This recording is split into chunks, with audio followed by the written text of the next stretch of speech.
So, Griffith, we meet again. Just so happens that the second film on my list of influential movies throughout the history of cinema happens to be directed by the same man that made the abysmal Birth of a Nation.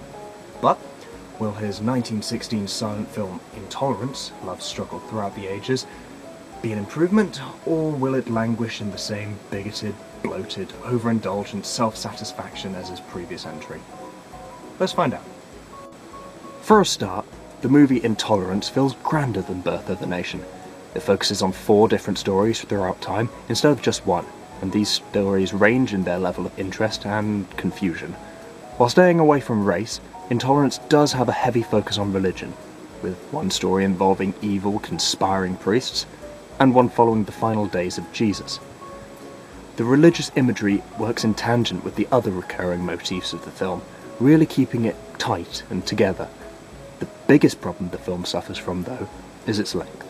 In the first act, the stories seem distant and only tangentially connected, and before you have had a chance to become invested in one, the scene changes by 500 years.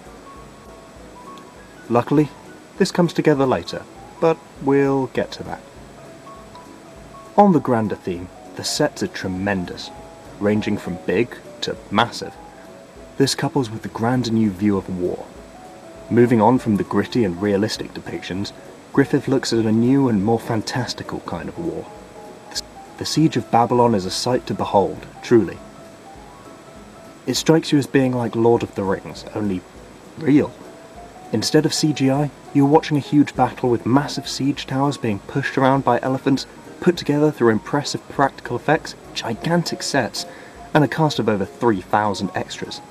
It really helps the first act culminate in such a triumphant finale, and makes it less surprising that this film was the most expensive movie of its time by quite a long way. The acting at first appears to be worse than Birth of a Nation, with everything other than Mae Marsh's heartbreaking performance looking cheesy and over the top. But as the movie moves into its second act, the true grandeur shines through. This is a movie made for sweeping, exaggerated Shakespearean gestures. The more intimate characters are reserved for the story in the 1916's modern day.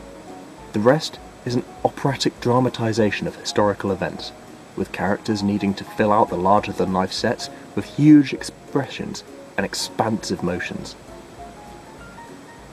From the start, Intolerance has shown a great understanding of its villains and a surprisingly dark tone. As the film moves into Act 2, the tone gets darker still. And, with the end in sight, all stories start coming together and making more sense in relation to each other. The spectacle fully takes over, with scantily clad priestesses and choreographed dancing casting a frightening parallel between the decadent Babylon and the brutality of the St. Bartholomew's Day massacre through clever editing. The similarities are drawn even further between all these stories as Griffith begins to show off the recurring themes of love and war echoing throughout history. It's only towards the end that the French story begins to develop, and it does so by heightening the tension for the story in Babylon. And so, Intolerance ends with a bang, rather than the whimper of Birth of a Nation. After pulling in a great climax from each of the stories through fast editing and a tense musical score, the culmination of all the stories and lives of the characters contrasts with one another to really tell a story of transcendent themes, with a final shot showing off the recreation of the First World War, which was in progress at the time of this movie being released. Griffith then reveals that the whole film has been part of a bigger message about love, intolerance, and the struggle throughout the ages, a spoiler that the title may have given away. It took quite a while to get going, but I'm definitely glad that I sat through the whole movie. I would heartily recommend a viewing. 3 out of 5 stars. Watch it.